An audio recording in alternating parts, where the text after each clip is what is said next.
श्री राधा कृष्णाय नमो नमः। सर्वप्रथम मैं जनार्दन भगवान श्री राधा गोविंद के चरण कमलों की वंदना करता हूँ। आप सभी भक्तजनों को भी सादर नमस्कार करता हूँ। श्री भक्तमाल नामक ग्रंथ से आज हम भक्त शिरोमणि महाकवि श्री जयदेव गोस्वामी जी के परम दिव्य लीला चरित्र का कथन श्रवण करेंगे। इसका श्रवण करके आप रोमांचित हो जाएंगे। श्री जयदेव जी गोस्वामी जी ने गीत गोविंद नामक एक अति ही सुंदर काव्य ग्रंथ की रचना की है, जिसके अष्टपदी को सुनने के लिए भगवान जगन्नाथ स्वयं प्रकट हो जाते हैं। उनके जीवन की कथा चरित्र इस प्रकार से प्रारंभ होती है। एक महाकवि श्री जयदेव जी संस्कृत के कविराजों के राजा चक्रवर्ती सम्राट थे। शेष दूसरे सभी कवि आपके सामने छोटे बड़े राजाओं के समान थे। आपके द्वारा रचित गीत गोविंद महाकाव्य तीनों लोकों में बहुत अधिक प्रसिद्ध एवं उत्तम सिद्ध हुआ। यह गीत गोविंद माधुर्य भावपन काव्य साहित्य के नवरसों का और विशेषकर उज्ज्वल एवं सरस श्रृंगार का रस है। इसकी अष्टपदियों को जो कोई नित्य अध्ययन एवं गान करे, उसकी बुद्धि पवित्र एवं प्रखर होकर दिन प्रतिदिन बढ़ेगी। जहाँ अष्टपदियों का प्रेम पूर्वक गान होता है, वहाँ उन्हें सुनने के लिए भगवान श्री राधा रमन जी अवश्य आते हैं और सुनकर प्रसन्न होते हैं। श्री पद्मावती जी के पति श्री जयदेव जी संत रूपी कमलवन को आनंदित करने वाले सूर्य के समान इस पृथ्वी पर अवतरित हुए। उनका जन्म लगभग 600 वर्ष पूर्व बंगाल के वीरभूमि जिले के अंतर्गत केंदु बिलव नामक ग्राम में हुआ। उनके पिता का नाम भोजदेव और माता का नाम वामा देवी था। ये भोजदेव कन्याकुब्ज में बंगाल में आए हुए 5 ब्राह्मणों में भारद्वाज गोत्र के श्री हर्ष के वंशज थे। माता पिता बाल्यकाल में ही श्री जयदेव को अकेला छोड़कर चल बसे। ये भगवान का भजन करते हुए किसी प्रकार अपना निर्वाह करते थे। पूर्व संस्कार बहुत अच्छे होने के कारण इन्होंने कष्ट में रहकर भी बहुत अच्छा विद्याभ्यास कर लिया था और सरल प्रेम के प्रभाव से भगवान श्री कृष्ण की परम कृपा के अधिकारी हो गए थे। इनके पिता को निरंजन नामक उसी गांव के एक ब्राह्मण के कुछ रुपए देने थे। निरंजन ने जयदेव को संसार से उदासीन जानकर उनकी भगवत भक्ति से अनुचित लाभ उठाने के विचार से किसी प्रकार उनके घर द्वार हथियाने का निश्चय किया। उसने एक दस्तावेज बनाया और आकर जयदेव से कहा, देख जयदेव, मैं तेरे राधा कृष्ण को और गोपी कृष्ण को नहीं जानता। या तो अभी मेरे रुपए ब्याज समेत दे दे, नहीं तो इस दस्तावेज पर सही करके घर द्वार मुझे अपना कब्जा कर लेने दे। जयदेव तो सर्वथा निष्प्रिय थे। उन्हें घर द्वार में रत्ती भर भी ममता नहीं थी। उन्होंने कलम उठाकर उसी क्षण दस्तावेज पे हस्ताक्षर कर दिए। निरंजन कब्जा करने की तैयारी से आया था। उसने तुरंत घर पर कब्जा कर लिया। इतने में ही निरंजन की छोटी कन्या दौड़ती हुई अपने घर से आकर निरंजन से कहने लगी, बाबा जल्दी चलो, घर में आग लग गई, सब जल गया। भक्त जयदेव वहीं थे। उनके मन में द्वेष हिंसा का कहीं लेश भी नहीं था। निरंजन के घर में आग लगने की खबर सुनकर वे भी उसी क्षण दौड़े और जलती हुई लाल लाल लपटों के अंदर उसके घर में घुस गए। जयदेव का घर में घुसना ही था कि अग्नि वैसे ही अदृश्य हो गई जैसे जागते ही सपना। जयदेव की इस अलौकिक शक्ति को देखते ही निरंजन के नेत्रों में जल भर आया। अपनी अपवित्र करनी पर पछताता हुआ निरंजन जयदेव के चरणों में गिर पड़ा और दस्तावेज को फाड़कर कहने लगा, देव, मेरा अपराध क्षमा करो। मैंने लोभवश थोड़े से पैसों के लिए जानबूझकर बेईमानी से तुम्हारा घर द्वार छीन लिया है। आज तुम न होते तो मेरा तमाम घर खाक हो गया होता। धन्य हो तुम। आज मैंने भगवत भक्त का प्रभाव जाना।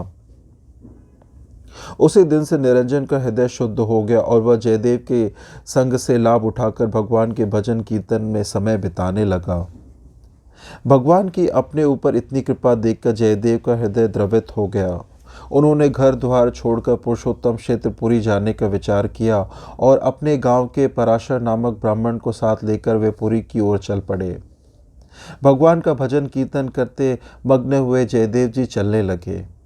एक दिन मार्ग में जयदेव जी को बहुत दूर तक कहीं जल नहीं मिला। बहुत जोर सी की गर्मी पड़ रही थी। वे प्यास के मारे व्याकुल होकर जमीन पर गिर पड़े। तब भक्त वांशा कल्पतरु हरि ने स्वयं गोपाल बालक के वेश में पधार कर जयदेव को कपड़े से हवा की और जल तथा मधुर दूध पिलाया। तदंतर मार्ग बतलाकर उन्हें शीघ्र ही पुरी पहुंचा दिया। अवश्य ही भगवान को उस समय जयदेव जी और उनके साथी पराशर ने पहचाना नहीं। जयदेव जी प्रेम में डूबे हुए सदा श्री कृष्ण का नाम गान करते रहते थे। एक दिन भावावेश में अकस्मात उन्होंने देखा मानो चारों ओर सुनील पर्वत श्रेणी है, नीचे कलकल निनादिनी कालिंदी बह रही है। यमुना तीर पर कदम्ब के नीचे खड़े हुए भगवान श्री कृष्ण मुरली हाथ में लिए मुस्कुरा रहे हैं। यह दृश्य देखते ही जयदेव जी के मुंह से अति ही सुंदर एक गीत निकल पड़ा। पराशर इस मधुर गान को सुनकर मुग्ध हो गया। बस यहीं से ललित मधुर गीत गोविंद आरंभ हुआ। कहा जाता है यही जयदेव जी को भगवान के दशावतारों के प्रत्यक्ष दर्शन हुए और उन्होंने जय जगदीश हरे की टेर लगाकर 10 अवतारों की क्रमश स्तुति गाई। कुछ समय बाद जब उन्हें ब्रह्म ज्ञान हुआ तब पराशर को साथ लेकर वे चले भगवान श्री जगन्नाथ जी के दर्शन करने। भगवान के दर्शन प्राप्त कर जयदेव जी बहुत प्रसन्न हुए। उनका हृदय आनंद से भर गया। वे पुरुषोत्तम क्षेत्रपुरी में एक विरक्त सन्यासी की भांति रहने लगे। उनका कोई नियत स्थान नहीं था। प्राय वृक्ष के नीचे ही वे रहा करते और भिक्षा द्वारा क्षुधा निवृत्ति करते। दिन रात प्रभु का ध्यान चिंतन और गुणगान करना ही उनके जीवन का एकमात्र कार्य था। कवि सम्राट श्री जयदेव जी बंगाल प्रांत के वीरभूमि जिले के अंतर्गत केंदुबिलव नामक ग्राम में उत्पन्न हुए थे। आपका वैराग ऐसा प्रकट था कि एक वृक्ष के नीचे एक ही दिन निवास करते थे, दूसरे दिन दूसरे वृक्ष के नीचे आसक्ति रहित रहते थे। जीवन निर्वाह करने की अनेक सामग्रियों में से आप केवल एक गुदड़ी और एक कमंडलू ही अपने पास रखते थे और कुछ भी नहीं। सुदेव नाम के एक ब्राह्मण के कोई संतान ना थी। उसने जगन्नाथ जी से प्रार्थना की कि यदि मेरे संतान होगी तो पहली संतान आपको अर्पण कर दूंगा। कुछ समय के बाद उसकी एक कन्या हुई और जब 12 वर्ष की विवाह के योग हो गई तब उस ब्राह्मण ने श्री जगन्नाथ जी के मंदिर में उस कन्या पद्मावती को लेकर प्रार्थना की कि हे प्रभु, मैं आपकी प्रतिज्ञा के अनुसार आपको भेंट करने के लिए यह कन्या लाया हूँ। उसी समय श्री जगन्नाथ जी ने आज्ञा दी कि परम रसिक जयदेव नामक जो भक्त हैं वे मेरे ही स्वरूप हैं, अतः इसे अभी ले जाकर उन्हें अर्पण कर दो और उनसे कह देना कि जगन्नाथ जी की ऐसी ही आज्ञा हुई है। भगवान की आज्ञा पाकर वह ब्राह्मण वन में गया जहाँ कविराज भक्त श्री जयदेव जी बैठे थे और उनसे बोला, हे महाराज, आप मेरी इस कन्या को पत्नी रूप से अपनी सेवा में लीजिए। जगन्नाथ जी की ऐसी आज्ञा है। जयदेव जी ने कहा, जगन्नाथ जी की बात जाने दीजिए। वे यदि हजारों स्त्रियां सेवा में रखे तो उनकी शोभा है, परंतु हमको तो एक ही पहाड़ के समान भार वाली हो जाएगी। अतः अब तुम कन्या के साथ यहाँ से लौट जाओ। ये भगवान की आज्ञा को भी नहीं मान रहे हैं। यह देखकर ब्राह्मण खींच गया और अपनी लड़की से बोला, मुझे तो जगन्नाथ जी की आज्ञा शिरोधार्य है, मैं उसे कदापि टाल नहीं सकता। तुम इनके ही समीप स्थिर होकर रहो। श्री जयदेव जी अनेक प्रकार की बातों से समझाकर हार गए, पर वह ब्राह्मण नहीं माना और अप्रसन्न होकर चला गया। तब वे बड़े भारी सोच में पड़ गए। फिर वे उस ब्राह्मण की कन्या से बोले, तुम अच्छी प्रकार से मन में विचार करो कि तुम्हारा अपना क्या कर्तव्य है, तुम्हारे योग्य कैसा पति होना चाहिए। यह सुनकर उस कन्या ने हाथ जोड़कर कहा, मेरा वश तो कुछ भी नहीं चलता, चाहे सुख हो या दुख, यह शरीर तो मैंने आप पर न्योछावर कर दिया है। श्री पद्मावती जी का भावपूर्ण निश्चय सुनकर श्री जयदेव जी ने निर्वाह के लिए झोपड़ी बनाकर छाया कर ली। अब छाया हो गई तो उसमें भगवान श्याम सुंदर की एक मूर्ति सेवा करने के लिए पधरा ली। पश्चात मन में आया कि परम प्रभु की ललित लीलाएं जिसमें वर्णित हो ऐसा एक ग्रंथ बनाओ। उनके इस निश्चय के अनुसार अति सरस गीत गोविंद महाकाव्य प्रकट हुआ। गीत गोविंद लिखते समय एक बार श्री किशोरी राधिका जी के मान का प्रसंग आया। उसमें भगवान श्याम सुंदर ने अपनी प्रिया के चरण कमलों को अपने मस्तक का भूषण बताकर प्रार्थना की कि इसे मेरे मस्तक पर रख दीजिए। इस आशय का पद आपके हृदय में आया, पर उसे मुख से कहते तथा पद्मावती द्वारा ग्रंथ में लिखाते समय सोच विचार में पड़ गए कि इस गुप्त रहस्य को कैसे प्रकट किया जाए। आप स्नान करने चले गए। लौटकर आया तो देखा कि वह पद पोथी में श्याम सुंदर ने लिख दिया है। इससे जयदेव जी अति प्रसन्न हुए और संकोच त्याग कर माधुर्य रस की लीलाओं का गान करने लगे। जगन्नाथ धाम का राजा पंडित था। उसने भी एक पुस्तक बनाई थी और उसका गीत गोविंद नाम रखा। उसमें श्री कृष्ण चरित्रों का वर्णन था। राजा ने ब्राह्मणों को बुलाकर कहा कि यही गीत गोविंद है, इसकी प्रतिलिपियां करके पढ़िए और देशांतरों में प्रचार कीजिए। इस बात को सुनकर विद्वान ब्राह्मणों ने असली गीत गोविंद को खोलकर दिखा दिया और मुस्कुराकर बोले कि यह तो कोई नई दूसरी पुस्तक है, गीत गोविंद नहीं है। राजा का तथा राजभक्त विद्वानों का आग्रह था कि यही गीत गोविंद है। इससे लोगों की बुद्धि भ्रमित हो गई। कौन सी पुस्तक असली है यह निर्णय करने के लिए दोनों पुस्तकें श्री जगन्नाथ जी के मंदिर में रखी गई। बाद में जब पट खोले गए तो देखा गया कि जगन्नाथ जी ने राजा की पुस्तक को दूर फेंक दिया है और श्री जयदेव कृत गीत गोविंद को अपने छाती से लगा लिया है। इस दृश्य को देखकर राजा अत्यंत लज्जित हुआ। अपनी पुस्तक का अपमान जानकर बड़े भारी शोक में पड़ गया और निश्चय किया कि अब मैं समुद्र में डूबकर मर जाऊंगा। जब राजा डूबने जा रहा था तो उस समय प्रभु ने दर्शन देकर आज्ञा दी कि तू समुद्र में मत डूब। श्री जयदेव कृत गीत गोविंद जैसा दूसरा ग्रंथ नहीं हो सकता, इसलिए तुम्हारा शरीर त्याग करना व्यर्थ है। अब तुम ऐसा करो कि गीत गोविंद के 12 सर्गों में अपने 12 श्लोक मिलाकर लिख दो। इस प्रकार तुम्हारे 12 श्लोक उसके साथ प्रचलित हो जाएंगे, जिसकी प्रसिद्धि तीनों लोक में फैल जाएगी। एक बार की बात है, एक माली की लड़की बैंगन के खेत में बैंगन तोड़ते हुए गीत गोविंद के 5वें सर्ग की धीर समीरे यमुना तीरे वसती वने वनमाली इस अष्टपदी को गा रही थी। उस समय मधुर गाने को सुनने के लिए श्री जगन्नाथ जी, जो उस समय अपने श्री अंग पर महीन एवं ढीली पोशाक धारण किए हुए थे, उसके पीछे पीछे डोलने लगे। प्रेमवश बेसुध होकर लड़की के पीछे पीछे घूमने से कांटों में उलझकर श्री जगन्नाथ जी के वस्त्र फट गए। उस लड़की के गान बंद करने पर आप मंदिर में पधारे। फटे वस्त्रों को देखकर पुरी के राजा ने आश्चर्यचकित होकर पुजारियों से पूछा, अरे ये क्या हुआ? ठाकुर जी के वस्त्र कैसे फट गए? पुजारियों ने कहा कि हमें तो कुछ भी मालूम नहीं। तब स्वयं ठाकुर जी ने ही सब बात बता दी। राजा ने प्रभु की रुचि जानकर पालकी भेजी, उसमें बिठाकर उस लड़की को बुलाया। उसने आकर ठाकुर जी के सामने नृत्य करते हुए उसी अष्टपदी को गाकर सुनाया। प्रभु अत्यंत प्रसन्न हुए। तब से राजा ने मंदिर में नित्य गीत गोविंद गान की व्यवस्था की।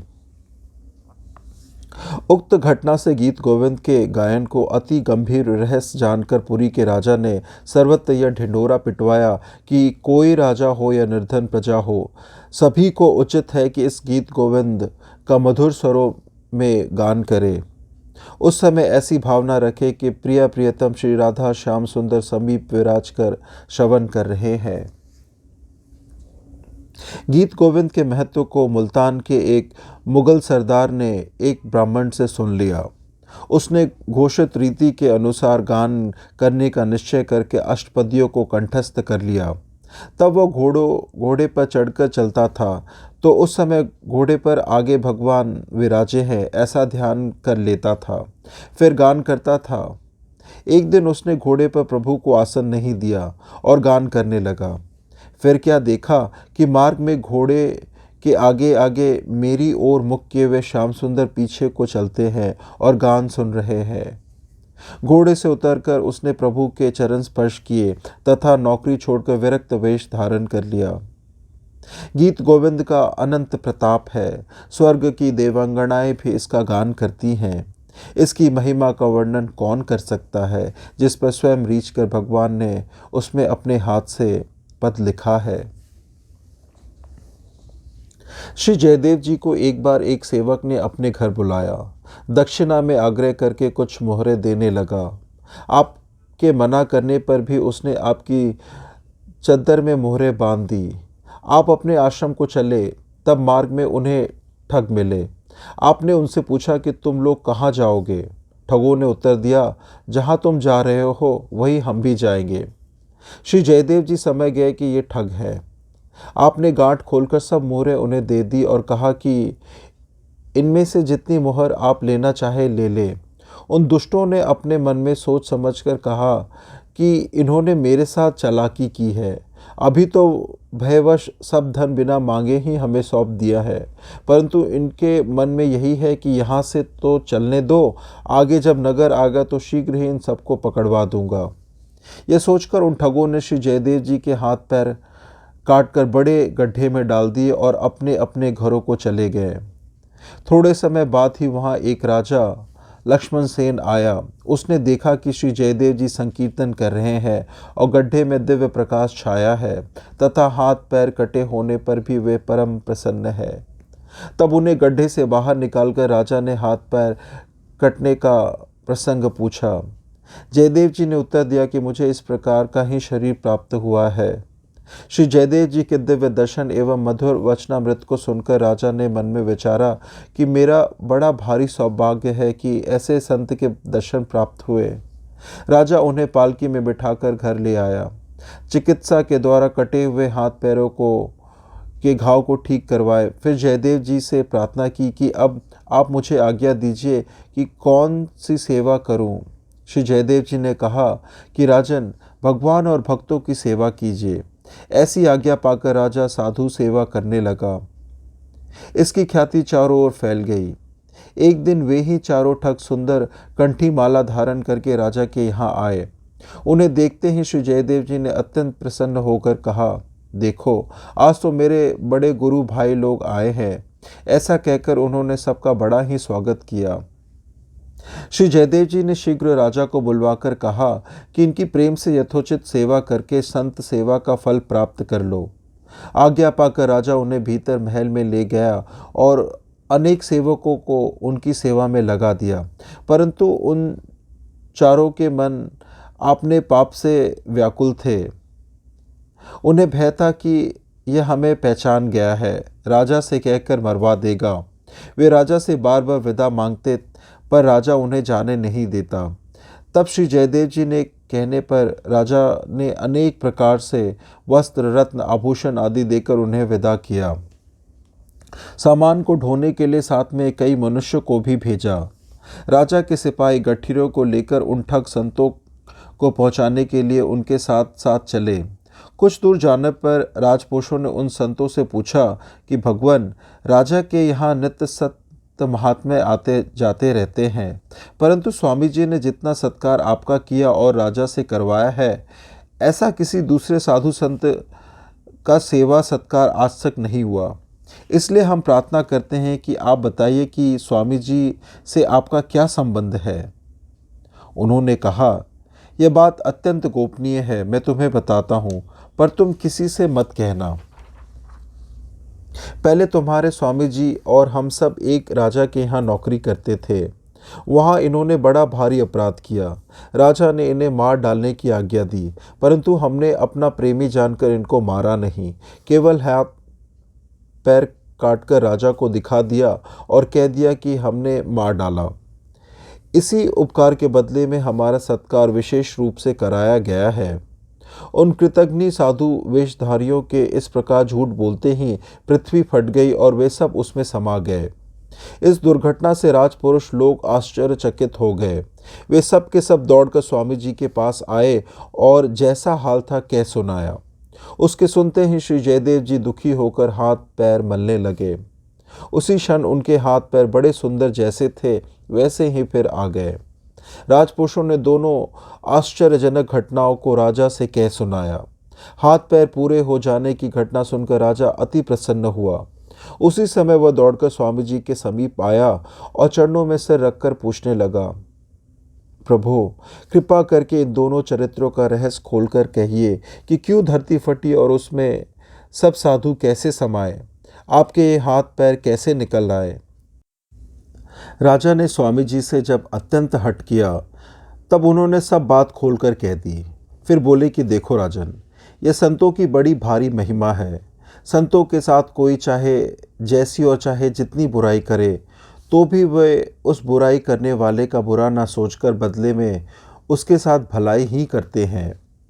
साधुता का त्याग न करने पर संत, महापुरुष एवं भगवान श्री श्याम सुंदर मिल जाते हैं। राजा ने श्री जयदेव जी का नाम तो सुना था, पर उसने कभी दर्शन नहीं किया था।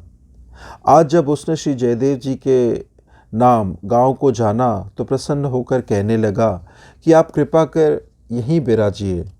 आपके यहाँ विराजने से मेरे पूरे देश में प्रेम भक्ति फैल गई है।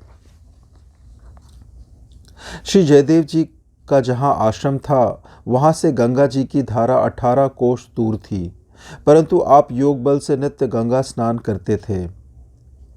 जब आपका शरीर अत्यंत वृद्ध हो गया, तब भी आप अपने गंगा स्नान के नित्य नियम को कभी नहीं छोड़ते थे।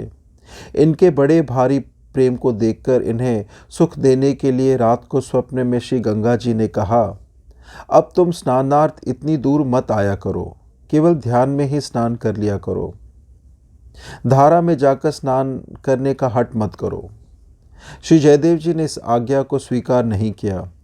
तब फिर गंगा जी ने स्वप्न में कहा, तुम नहीं मानते हो तो मैं ही तुम्हारे आश्रम के निकट सरोवर में आ जाऊंगी। तब आपने कहा, मैं कैसे विश्वास करूंगा कि आप आ गई हैं।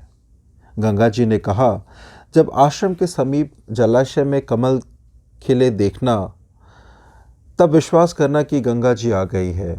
ऐसा ही हुआ। खिले हुए कमलों को देखकर श्री जयदेव जी ने वहीं स्नान करना आरंभ कर दिया। एक दिन श्री जयदेव जी गीत गोविंद का एक गीत लिख रहे थे, परंतु वह पूरी ही नहीं हो पाती थी। पद्मावती ने कहा, देव स्नान का समय हो गया है, अब लिखना बंद करके आप स्नान कर आए तो ठीक हो। जयदेव जी ने कहा, पद्मा जाता हूँ, क्या करूँ, मैंने एक गीत लिखा है परंतु उसका शेष चरण ठीक नहीं बैठता, तुम भी सुनो। इसके बाद उन्होंने पद्मा को उस गीत का चरण सुनाया। फिर कहे, इसके बाद क्या लिखूं, कुछ निश्चय नहीं कर पाता। पद्मावती ने कहा, इसमें घबराने की कौन सी बात है, गंगा स्नान से लौटकर शेष चरण लिख लीजिएगा। अच्छा यही सही, ग्रंथ को और कलम दावात को उठाकर रख दो, मैं स्नान करके आता हूँ। जयदेव जी इतना कहकर स्नान करने चले गए। कुछ ही मिनटों बाद जयदेव का वेश धारण करके स्वयं भगवान श्री कृष्ण पधारे और बोले, पद्मा जरा गीत गोविंद देना। पद्मावती ने विस्मित होकर पूछा, आप स्नान करने गए थे ना, बीच से ही कैसे लौट आए? महामायावी श्री कृष्ण ने कहा, रास्ते में ही अंतिम चरण पद याद आ गया, इसी से लौट आया। पद्मावती ने ग्रंथ और कलम दावात ला दिए। जयदेव जी वेशधारी भगवान ने उस दिव्य पद को लिख डाला, लिखकर पद पूर्ति कर दी। तदंतर पद्मावती से जल मंगाकर स्नान किया और पूजादि से निवृत्त होकर भगवान के निवेदित किया हुआ पद्मावती के हाथ से बना भोजन पाकर पलंग पर लेट गए। पद्मावती पत्तल में बचा हुआ प्रसाद पाने लगी। इतने में ही स्नान करके जयदेव जी लौट आए। पति को इस प्रकार आते देखकर पद्मावती सहम गई और जयदेव जी भी पत्नी को भोजन करते देखकर विस्मित हो गए। जयदेव जी ने कहा, यह क्या पद्मा, आज तुम श्री माधव को भोग लगाकर मुझको भोजन कराए बिना ही कैसे खा रही हो? तुम्हारा ऐसा आचरण तो मैंने कभी नहीं देखा। पद्मावती ने कहा, आप यह क्या कह रहे हैं? आप गीत का शेष चरण लिखने के लिए रास्ते में ही लौट आए थे। पाद की पूर्ति करने के बाद आप अभी अभी तो स्नान पूजन भोजन करके लेटे थे। इतनी देर में मैं आपको नहाए हुए से आते कैसे देख रही हूँ? जयदेव जी ने जाकर देखा, पलंग पर कोई नहीं लेट रहा है। वे समझ गए कि आज अवश्य ही यह भक्त वत्सल की कृपा हुई है। फिर कहा, अच्छा पद्मा, लाओ तो देखो गीत की पूर्ति कैसे हुई है। पद्मावती ग्रंथ ले आई। जयदेव जी ने देखकर मन ही मन कहा, यही तो मेरे मन में था, पर मैं संकोचवश लिख नहीं रहा था। फिर वे दोनों हाथ उठाकर रोते रोते पुकार कर कहने लगे, हे कृष्ण, हे नंदनंदन, हे राधा वल्लभ, हे गोकुल रत्न, हे करुणा सिंधु, हे गोपाल, हे प्राण प्रिय, आज किस अपराध से इस किंकर को त्याग कर आपने केवल पद्मा का मनोरथ पूर्ण किया।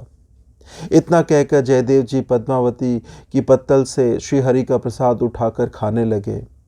पद्मावती ने कितनी ही बार रोककर कहा, नाथ आप मेरा उच्छिष्ट क्यों खा रहे हैं, परंतु प्रभु प्रसाद के लोभी भक्त जयदेव ने उसकी एक भी नहीं सुनी। इस घटना के बाद उन्होंने गीत गोविंद को शीघ्र ही समाप्त कर दिया। तदंतर वे उसी को गाते मस्त हुए घूमा करते। वे गाते गाते जहाँ कहीं जाते वहीं भक्त का कोमलकांत गीत सुनने के लिए श्री नंद नंदन छिपे हुए उनके पीछे पीछे रहते। धन्य प्रभु। अंतकाल में श्री जयदेव जी अपनी पतिपरायण पत्नी पद्मावती और भक्त पराशर निरंजन आदि को साथ लेकर वृंदावन चले गए। वहाँ भगवान श्री कृष्ण की मधुर लीला देख देख कर आनंद लूटते रहते। कहते हैं कि वृंदावन में ही दंपति देह त्याग कर नित्य निकेतन गोलोक पधार गए।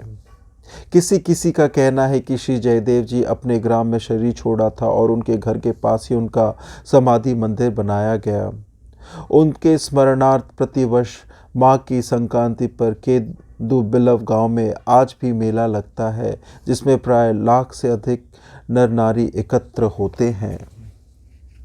इस प्रकार से आज की ये सुंदर भक्त चरित्र कथा श्री जयदेव गोस्वामी जी की संपन्न होती है। कथा श्रवण करने के लिए और अपना बहुमूल्य समय देने के लिए धन्यवाद। श्री राधा कृष्णाय नमो नमः।